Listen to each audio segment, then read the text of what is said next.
Oo nga.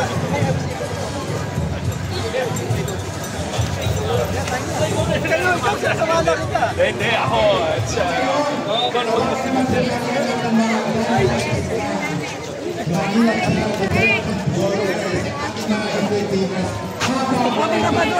Teka mo lang.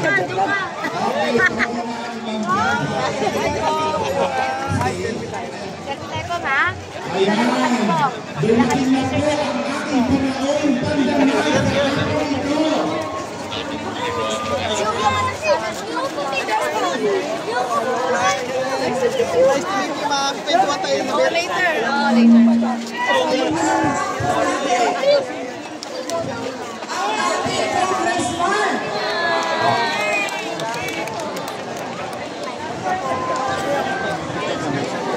Palakpakan po natin ang ating congressman, Alex Buenaventura.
Hello, Senyor Tonilla. Kap no?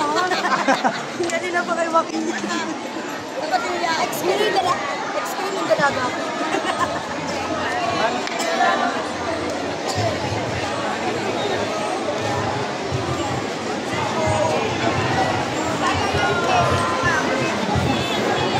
At para bumati sa ating palakpakan po natin ang napakasipag na congressman ng Distrito 1. Palakpakan natin, Congressman Alex Buenaventura!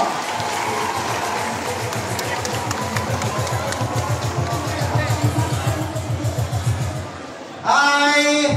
Hello! Magandang hapon sa inyo lahat.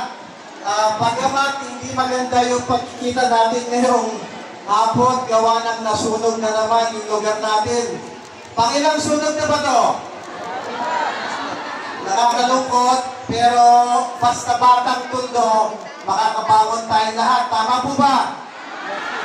Nais ko lang ulang i-welcome ang bisita natin at ang dahilan kung bakit narito tayong lahat, ang tulong na mula sa national government, ang sekretary ng DSWD. Palakpakan niyo ang aking kaibigan, si Secretary Rex Gatchalian. At syempre, mula sa ating Pangulong Bongbong Marcos, na pinahahatid niya po ang tulong na ayuda sa bawat pamilya na naapektuhan ngayong hapon. Dito magdidistribute tayo ng tulong. At kahapon o ng mga nakarang araw, tumulong na rin si Yorme. Tama po ba? O si Yorme, di mauunahan, mabilis tayo yun. O kausap ko lang si Yorme, may inaasikaso pa siya.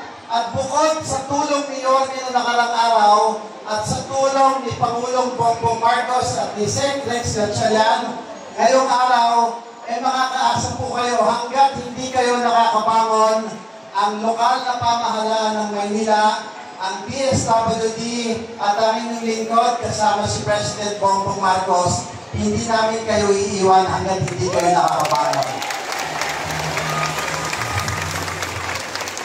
At bukod sa araw na to, makakaasa po kayo, babalik pa ako sa mga darating na araw at meron pa akong ihahandang ayuda para sa inyo lahat. O kaya muli, mga batang tundo, kapit na ha. O kasi narito po ang national government at ang local government at hindi namin kayo iiwan. Kaya muli, pagpalain tayong lahat ng buong may kapal. Maraming po salamat. Thank you po, Congressman Ernest Janicio. At ngayon naman po para bumati sa inyo, palakpakan po natin ang DSWD Secretary, Sir Rex Gatchalian! Magandang hapon sa inyong lahat. Of course, sa ating napakasipag na congressman, kay Congressman Ernest Janicio. Tulad na sabi niya, kami ho ay galing sa DSWD. Ako yung secretary ng DSWD.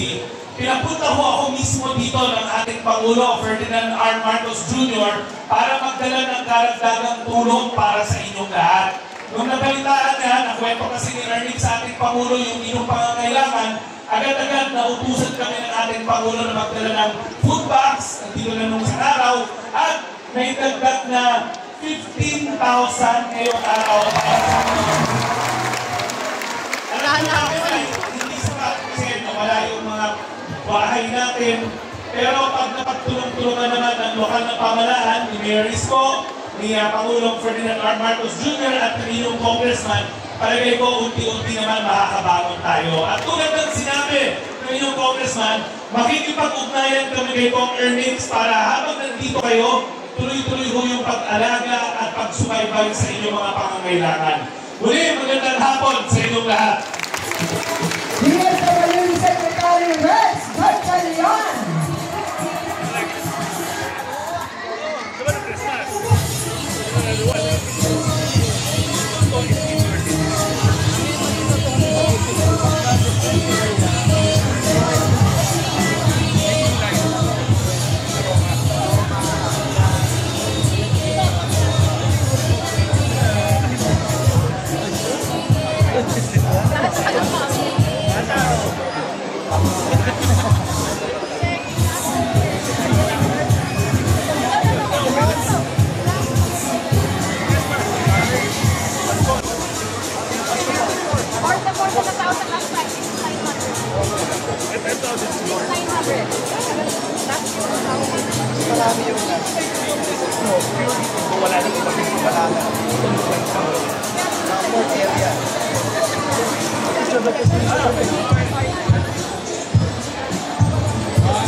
Pero ito yung financial assistance para pagsimula sila. Hindi naman biglaan na kakayanin natin ang sabay-sabay. Pero ang importante na magtutulungan ng government. Well, cash ang binibigay natin kasi alam natin na iba-iba sila mga pangangailangan para sila ay ma-empower na pumili kung ano yung uunahin nila. Pero alam ko na yung DSUD, meron din sila emergency housing assistance. Alam ko si Kong Ernest na makipag-usap sa kanila. Pero yung mga tao na naapektuhan, I'm very fortunate na ang national government, headed by Sec. Gatchalian and DSWD, day one pa lang, dito na may dinamagpakain, at saka na already promise yung ayuda na financial. With boxes, hygiene kits, and iba-iba pa. Especially sa local government, si Mayor Isko is really proactive. Day one din, nandito na kami lahat to help ng mga nasalanta. Kaya hopefully, yung mga tao, hindi sila nakakabangon, ang gobyerno naman lagi narito para malayan. Babalik pa ba sila sa Yes, we will make sure that maisaayos sila muli, clear out yung area, at bawat isang batang tundo dito, protektahan natin para mabalik sa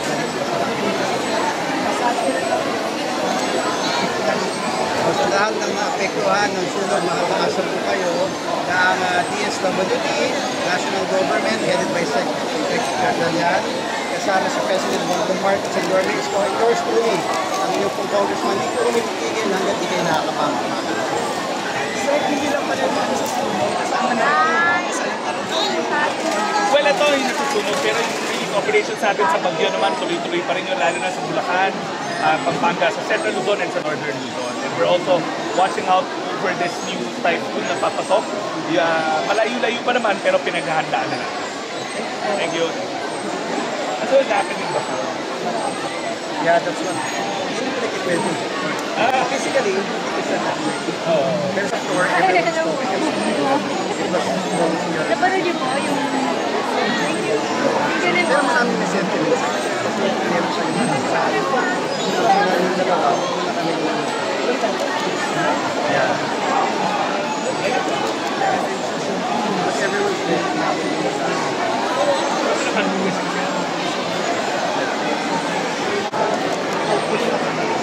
Ayoko lang mangyayari sa akin.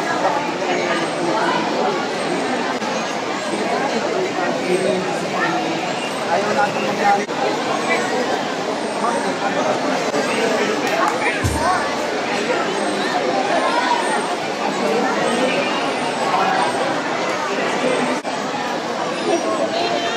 Ano ba naging sanilaw ng school dito?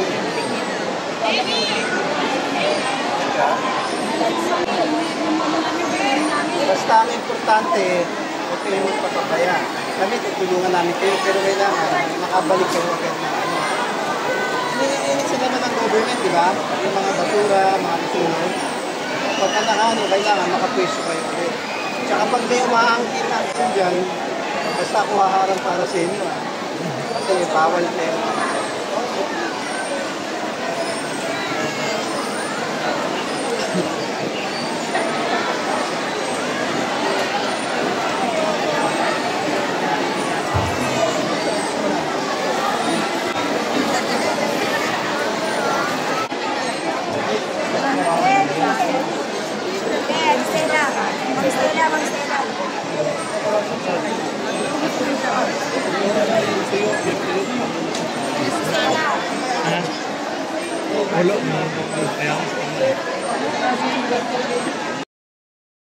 Manila talagang nakapagbigay agad ng tulong day 1 pa lang eh.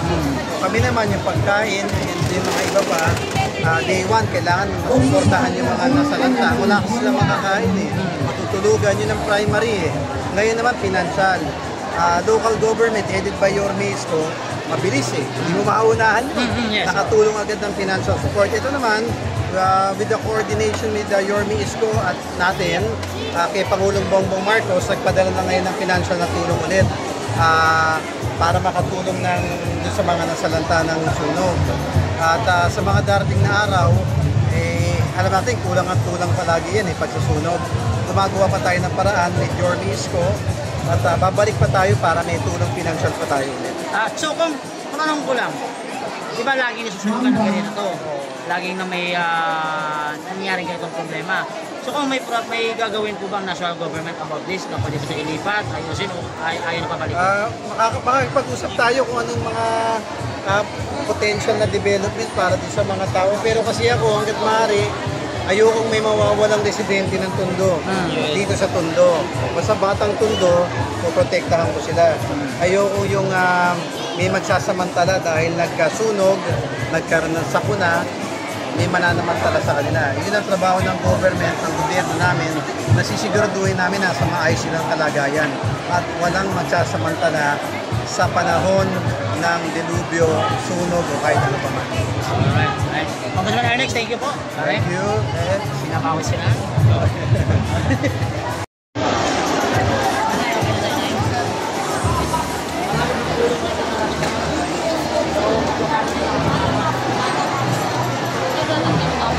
Wala na ang bola.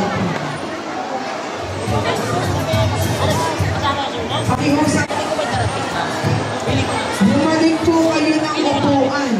Napakarami po. Daycare workers, pakikontrol daw po. Pakikontrol po. Siguro yung dalawa sa bawat pila, okay na yun. Pag natapos siya, saka niyo po nagtagan. Huwag po masyadong marami. Ito napakarami. Ang LB. Yung tatlo okay na. Control. Sumisikip po yung unahan. Ataas po kayo, mga nanay at tatay. Huwag po kayo dumikit sa nagpa-pay out. Lakers. Lakers. Pagsunyo. Ma'am. Ma'am Abby. Ma'am Marlene. Dito sa unahan. Atasin nyo.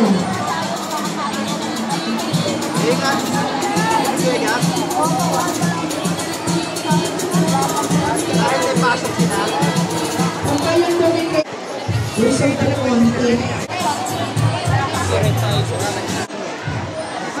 Wag na lang daw po yung music.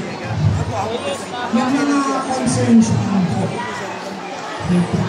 Kung maaari po, huwag po kayo dumikit doon sa mga pinipikaw. Pag natapos, saka kayo po. Napalas po. Ma'am, maikisundo po. Daycare workers dapat meron dito sa unahan. Lantay. Sa barangay nila, sa Roma, wala pa Ma'am Lori, dyan ka po. Pakikontrol po. Huwag po titikit. Mapapasok kayo. Kayo na rito, dito na lang. Daycare workers, pakisundo sa masisipag natin daycare workers. Sir Orlan, dito po ang alam na sila pwede. Malaki din yung 98. Yung 98, malaking board yun sa may butas. Baka pwede daw kasi hindi eskwela yun eh. Kasi ako gusto ko lang sa kanila. I-update nyo ako nun. Ayoko yung madidisplay sila eh. Kung nilipat sila mula dito dahil may pasok na, mailagay sila sa maayos. Barangay 98, malaki yun eh. 101. Pero yung 98, medyo maayos din.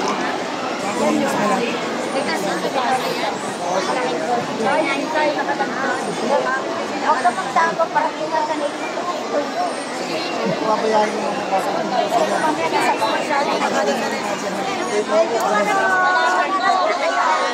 Pero malalaman ko naman yan. Gawa ng kung hindi practice, pero tawag mo gagawa pa ako ng paraan. Ayot mo na ako. Lunes, kakusapin ko yung Congress. Marami pa ko ng tono para makapagbigay pa. Sa kapit lang ha. Kaya kaya natin yan. Sige, ingat tayo lagi. Alam na natin kung saan tayo pa.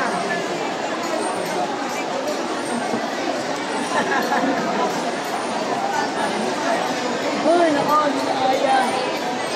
Agad.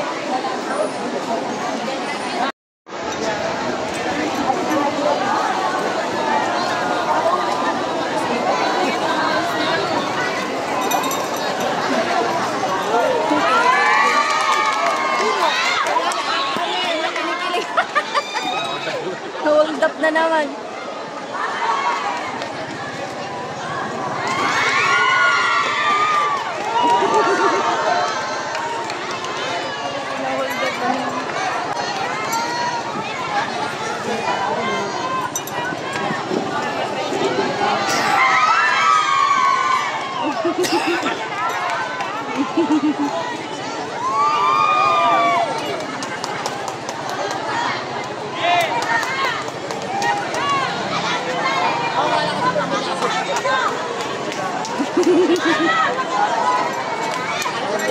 Nanay,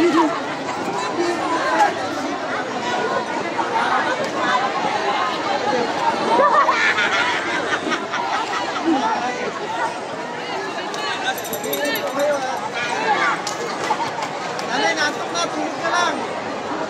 Next year ka ulit ha. Nakagawa na ako kay Dagan.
Okay mo yan, idol ko yan.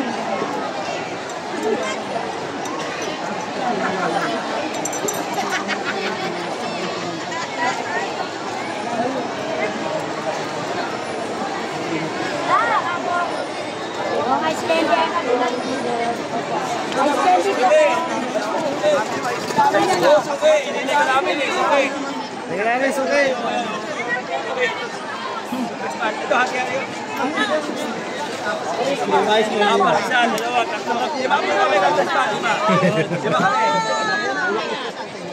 Salamat Congressman.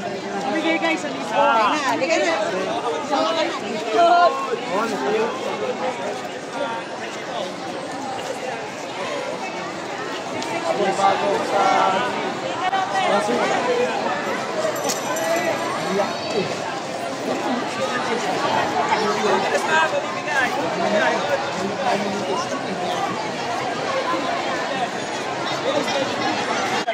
Kung sabi kanina, hanggang bukas na sila dito, paano po yung nangyayari sa kanila? Hindi, actually ang local na Manila Social Welfare, Okay. inaalam ko nga kasi ang concern yata nila mayroong pasok yung mga bata. Yes. So, ang gagawin daw nila, sabi ng head ng District 1 ng Manila Social Welfare, hahanap sila ng ibang covered court na walang eskwelahan. Na pwede nilang paglipatan ng mga nasalanta para hindi maapektuhan yung mga estudyante, pero at the same time, may matutuluyan yung mga nasalanta. So nahanapan naman ng paraan. I think meron na silang inahanap sa mga area. That's good, that's good. Good news. Thank you, Kong, again. Ingat ka. God bless po.